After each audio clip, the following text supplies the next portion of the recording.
रायगढ़ जिले के नागोठनी स्थित रिलायंस परियोजना के खिलाफ किसानों और भूमिपुत्रों द्वारा शुरू किया गया अनिश्चितकालीन आमरण अनशन जारी है। 1 अप्रैल से शुरू हुए इस अनशन में बेंड से ज्योतिर्पाड़ा परियोजना प्रभावित स्थानीय संघर्ष समिति के नेतृत्व में किसानों और गांव वासियों ने रिलायंस द्वारा किए गए भूमि अधिग्रहण और परियोजना के कारण होने वाले नुकसान के खिलाफ अपनी आवाज उठाई है। पेंड तहसीलदार तानाजी शेजाल ने बेंड से सिद्धार्थनगर में अनशन कर रहे किसानों और भूमिपुत्रों से मुलाकात की। किसानों ने रिलायंस परियोजना के कारण खोदी गई प्राचीन रास्तों और जलमार्गों से होने वाले नुकसान की शिकायत की। उन्होंने मुआवजे, सुरक्षा दीवारों का निर्माण और बेरोजगारों को नौकरी में प्राथमिकता देने की मांग की। तहसीलदार ने समस्याओं का समाधान करने का आश्वासन दिया और रिलायंस प्रबंधन से बैठक करने की बात कही। संघर्ष समिति ने चेतावनी दी कि जब तक उनकी 8 प्रमुख मांगों को लिखित रूप में स्वीकार नहीं किया जाएगा, ये अनशन जारी रहेगा। माझं नाव सचिन गणपत कुते। माझं जे नुकसान होतोय रिलायन्सच्या केमिकलमुळे, पाण्यामुळे आणि त्यात मच्छी मरतो, कोलबी, खरबी आणि चिंबोरी ही गोष्ट दर्यात राहिली नाही आणि मी प्रत्येक गोष्टीला विरोध करतो, तिथं दमदाटीत चालतो। माझा जो नुकसान केला आहे त्याची भरपाई, आशिफची गुरं हे आज त्याची दूध व्यवसाय, पशुपालन यांचा नुकसान भरपाई कंपनीने करावा आणि माझी जाणारी वहिवाटीची रस्ता ही मोकळीत ठेवावी आणि संरक्षण भिंत ही शेतकऱ्यांचा रस्ता संरक्षण भिंतीच्या भिंत घातली जातोय। माझे नाव आसिफ मोमीन आहे। आमची मागणी ह्या पद्धतीची आहे की ह्या रिलायन्स कंपनीची जी पाईपलाईन आहे ती गेल्या 2 वर्षापासून त्याचं पाणी फुटलेलं आहे आणि ह्या पाईपलाईनीच्या ज्या कंप्लीट आहेत ते वारंवार मी इस्टेट ऑफिसला जाऊन त्या साहेबांना सांगून वारंवार त्यांना मी सांगितलेलं होतं, परंतु ती काही त्याही लाईन बंद केलेली नाही आणि ती लाईन न बंद केल्यामुळे माझ्या 18 ते 20 गायी आहेत, दूध असतं। एका गाईला, ज्या गाईला 5 लिटर दूध होतं त्या गाईला आता फक्त 1 लिटर 2 लिटर ह्या पद्धतीनेच आता त्यांना हे तो 10 आहे आता। तर त्या गाई दुधावरून फारशा केलेल्या पण आहेत। मागं त्यांना ते गाई पाणी वगैरे पिऊन गाई माझ्या मेल्या पण बऱ्याच, तर ते आम्हाला नुकसान भरपाई ते आपल्याला द्यायला हवी। आमच्या अशा मागण्या आहेत की आमच्या 8 मागण्या आहेत, त्या आम्ही त्यांच्याकडे वारंवार त्या मागण्या दिलेल्या आहेत आणि त्यांनी त्या मागण्यांचा आम्ही तुमचं म्हणजे मागण्या पूर्ण करतो असंही आम्हाला सांगितलं, परंतु त्यांच्याकडून कंपनीकडून आमच्या मागण्या कोणत्याही प्रकारे पूर्ण होत नाही आहेत। आम्ही त्यांना सांगितलं की आमचे मुलं आहेत गावातली शिकलेली सुशिक्षित बेरोजगार, त्यांना BSc 12वी डिग्री डिप्लोमा झालेली आहेत, त्यांना तुम्ही कामाला घ्या। त्याचप्रमाणे शेतीचं आमचं नुकसान झालेलं आहे कारण त्यांचं दूषित पाणी आमच्या शेतामध्ये गेलेलं आहे, त्यामुळे ते नुकसान, तसंच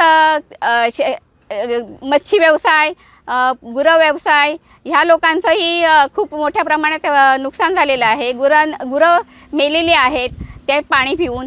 त्याचप्रमाणे आमचं बौद्धवाड्यातली स्मशानभूमी आहे ती त्यांनी उठू नये। नंतर इथले बौद्धवाड्यातला एक रस्ता आहे तो त्यांनी व्यवस्थित आम्हाला रस्ता द्यावं, कारण मध्ये एक आग लागली, त्या आगीमध्ये जर का रस्ता नसता तर फायर ब्रिगेड, रस्ता नसेल तर फायर ब्रिगेडची गाडीसुद्धा तिथे येऊ शकत नाही, त्यामुळे आम्हाला तो रस्ता व्यवस्थित त्यांनी द्यावं आणि शेतकऱ्यांचं नुकसान भरपूर प्रमाणात होत आहे, तो नुकसान त्यांनी भरपाई करून द्यावी शेतकऱ्यांची मागणी आहे। पण ते म्हणतात आम्ही देऊ, ते 1 शेतकऱ्याला बोलवतात, 2 शेतकऱ्यांना बोलवतात, पण कुणाचीही कुठल्याही प्रकारची मागणी त्यांनी आत्तापर्यंत पूर्ण केलेली नाही। मुलांना कामाला घेतो असंही आम्हाला सांगितले, तीही मागणी पूर्ण केलेली नाही। झाडं तोडलीत, आमच्या गावात भरपूर प्रदूषण झालेलं आहे, त्याचा आम्हाला खूप त्रास होणार आहे। त्याचप्रमाणे ते आमच्या मागण्या पूर्ण करत नसल्या कारणाने आम्हाला हे उपोषण करावं लागलेलं आहे आणि त्यांनी जर आमच्या कोणत्याही प्रकारच्या मागण्या पूर्ण केल्या नाहीत तर आम्ही आणि लेखी स्वरूपात आम्हाला लिहून दिल्या नाही तर आम्ही हे उपोषण उठवणार नाही। हे उपोषण आमचं कायम असं चालू राहणार जेव्हापर्यंत आम्हाला लिहून देत नाहीत तेव्हापर्यंत। मी बबन अडसुले, संघर्ष समितीचा अध्यक्ष, आणि आज 1 एप्रिलपासून आम्ही हा जो उपोषण चालू ठेवलेला आहे, संघर्ष समितीच्या माध्यमातून हा उपोषण चालू ठेवलेला आहे, तो ह्यासाठी आज जवळजवळ 8 ते 9 महिने झाले आम्ही कंपनीशी संघर्ष करत आहोत व मागण्या मागत आहोत. व ज्या मागण्या अशा आहेत की इथं बेरोजगार मुलं आहेत, BSc डिग्री डिप्लोमा 12वी पास. कंपनीने आम्हाला आश्वासन दिलेलं होतं की उमंग हॉटेलमध्ये कंपनीच्या की तुमचे जे काही प्रश्न आहेत ते तुमचे BSc डिग्री डिप्लोमा जी मुलं आहेत त्या लोकांना आम्ही इथं कंपनीत सामावून घेऊ असं त्यांनी आश्वासन दिलं होतं. परंतु आजपर्यंत त्यांनी काहीही आश्वासन आमचं धुडकावून लावलेलं आहे. व आमच्याकडे डिप्लोमा डिग्री जी मुलांचं जो कागदपत्र आहेत हे आमच्याकडे मागितलं होतं ते सुद्धा आम्ही त्यांना दिले. परंतु त्यावरती त्यांनी कंपनीने अजून कोणताही विचार केलेला नाही व मुलांना कंपनीत नोकरीसाठी सामावून घेतलेलं नाही. आज जवळजवळ ही कंपनी इथं आल्यापासून आमच्या लोकांची जी जागा MIDCने घेतली तो MIDC जागा घेऊन शनी आमच्या इथल्या IPCला दिलं आहे. IPCनी रिलायन्सला दिली. आज ती जागा देऊन जवळजवळ 40 वर्षे ते 35 ते 40 वर्षे झालीत.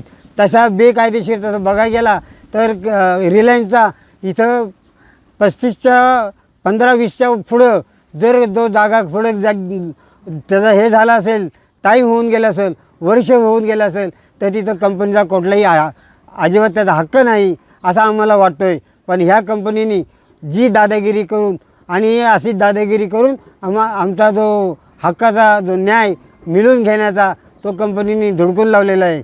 त्याशिवाय आम्ही शेतकऱ्यांची नुकसान व पशुपालनची नुकसान आणि मच्छीमारांची नुकसान हा जो इथं चाललेला आहे, धाट चाललेला आहे, हा कंपनीने हलवून पाडलेला आहे. आणि आमची जी मागण्या आहेत ती कंपनी अजिबात मान्य पूर्ण करत नाही. त्यासाठीच आम्ही सर्व संघर्ष समितीचे पदाधिकारी व ग्रामस्थ आजच्या इथं 1 तारखेपासून आम्ही इथं उपोषणाला बसलो आहोत. करत नाही आणि ऐकून आपल्या गावात करणार. शिक्षण आहे काय मुलांना? मग आता जी लागली ती लागली आणि उन्हाळी आहेत मुलं, कोणाला कामधंदा नाही, ती पोटं कशावर भरणार? त्यांना जर कामधंदा नाही, जमीन गेल्या लुचपणगी झाली, मोली मजुरी करून खातात.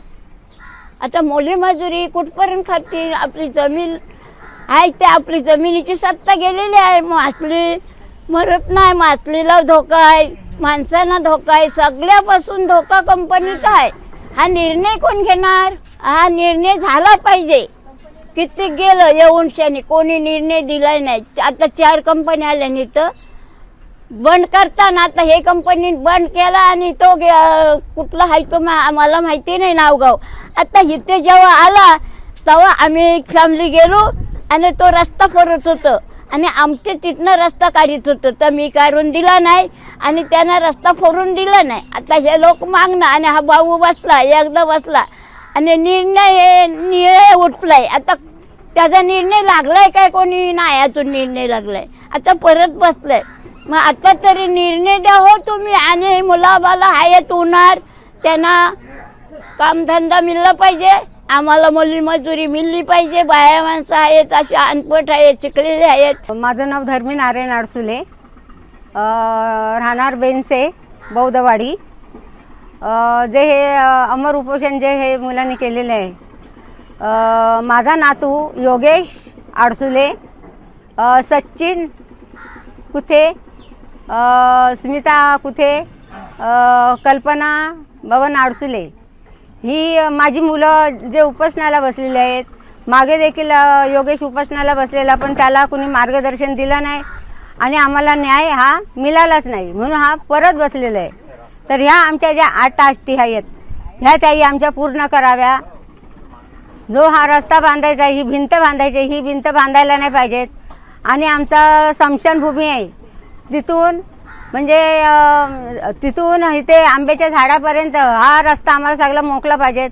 आमची मुलं बालं खेळायला पाहिजेत. आमच्या मुलाबालांना खेळायला जागा नाही, आमच्या गाड्या यायला जागा नाही म्हणून हे गाडीसाठी रस्ता दिला पाहिजे. आणि भिंत बांधायची त्याही बंद केली पाहिजे. आणि जो भराव जो केलेला आहे इकडे खाडीमध्ये, खाडीच्या बाजूला जो भराव केलेला आहे ते मच्छीमारवाले आहेत त्यांना देखील धोकादायक आहे. कारण मच्छी मारून ती मुलांची पोटं भरतात आणि काम नाही ना धाम नाही, मग ते मच्छी मारूनच मुलांची पोटं भरतील ना, कामालाच नाही. आणि आमच्या गावामध्ये गुरं आहेत, गुरंवाले आहेत, त्या गुरांना चरायला जागा नाही, त्यांना पाणी पियाला जागा नाही. हां, आणि इथे तो पाईप कुठला फुटला, तो सगळा खराब पाणी जात आहे. तो पाणी पिऊन ती ढोरं पण मेली, अशी ती 4 ढोरं मेली. परत आता हा पाऊस जर पडला तर हा सगळा भराव खाडीमध्ये जाणार आहे. आता आमच्या खाडीमध्ये आम्ही भात, मूग, हरभरे, वाल, पावटा, तुरी या असं आम्ही कडधान्य पिकवतो. मग ह्याची सगळी नुकसान होणार आहे. म्हणून नुकसान झाली नाही पाहिजेत आम्हाला शेताची काय भरपाई द्या, नाही तर आमच्या जमिन्याच घ्या. ते भरपाई आम्हाला नकोच, मी बोलते आमच्या जमिन्याच घ्या. कारण भरपाई देऊन झाली तुम्ही वारंवार काय आम्हाला भरपाई देणार नाही आहोत. म्हणून ते आमच्या जमिन्याच घ्या तुम्ही. आणि जर जमिन्या घ्या आणि आमच्या मुलांना पण कामाला लावा. कारण IPCLला जेव्हा आमचे नवरे कामाला लागले, ते कामाला लागले पण त्यांच्या मुलांना